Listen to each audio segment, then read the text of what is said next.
कापियाँ हैं वो भी कानून के मुताबिक भिजवाई गई।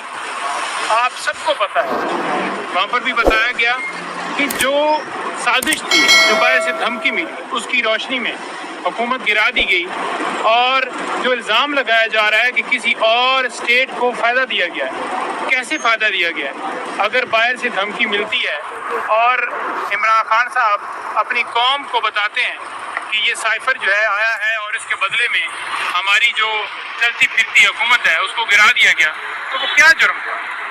उसके ऊपर झूठा मुकदमा बनाया गया। और आज सारे फैक्ट्स जब रखे गए तो हमने देखा कि जब प्रोसीडिंग दूसरी तरफ से स्टार्ट हुई, जब प्रोसिक्यूशन ने आर्गूमेंट्स किए, सबसे पहले तो उन्होंने साफियों को और वकला को सबको बाहर निकालने के लिए उन्होंने गुजारिश की कि हमने कोई पतली सीक्रेट चीज़ निकालनी है जो कि यहाँ पर इन सब के सामने नहीं की जा सकती।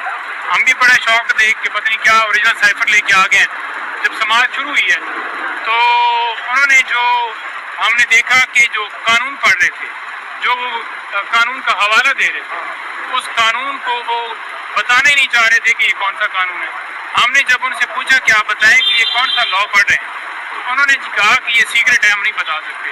तो कितनी मुज़क्क़र ये बात है कि अगर आर्गूमेंट्स हो रहे हैं और आर्गूमेंट्स के दरमियान अगर आप कोई लॉ पेश कर रहे हैं तो उस लॉ को भी बताने पे जो है वो छुपाने के लिए कोशिश की जा रही है, जो इनकी बदनीति ज़ाहिर करती है कि केस तो है कुछ नहीं, कानून तो डेफिनेटली अब वकला हम खड़े हैं तो हमने आगे से उसको अपोज करना है या हमें पता हो कि कौन सा लॉ पेश किया।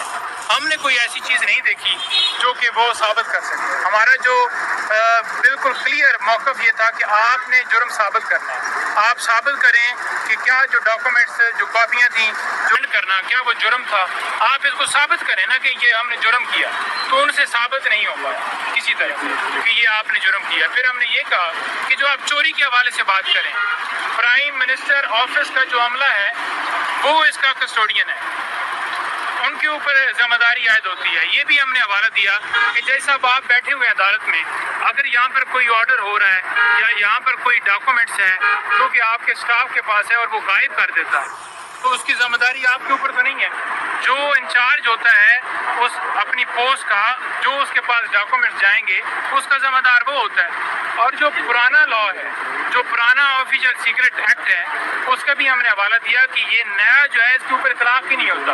वो कैसे नहीं होता? आइन का आर्टिकल 12 वाज़ेह है कि जो पुराना जो भी कानून होगा, जिस वक्त उस जुर्म किया गया होगा उसके मुताबिक उसकी कार्रवाई होगी। ये भी बताएगी बात, लेकिन हमने ये देखा कि किसी तरह से वो साबित नहीं कर पाए।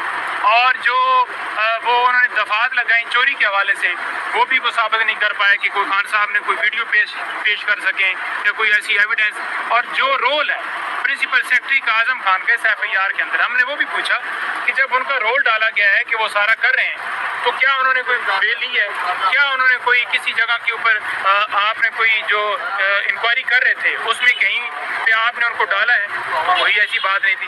फिर असद उमर साहब के हवाले से वाज़ेह तौर पर हमने ये भी कहा कि जब असद उमर साहब के हवाले से बातचीत हो रही है, यही कि आज उन्होंने प्रीवियस बेल ली है, तो क्या उनके हवाले से कोई रोल आप क्लैरिफाई करें ना। तो वहाँ पर प्रोसिक्यूशन ने आज उनको क्लीन चिट देते हुए ये कहा है कि कोई शवाहिद नहीं है इनके खिलाफ, जो इटसेल्फ सारा केस एक्सपोज कर रहे हैं कि सिर्फ और सिर्फ टारगेट जो है वो इमरान खान साहब है।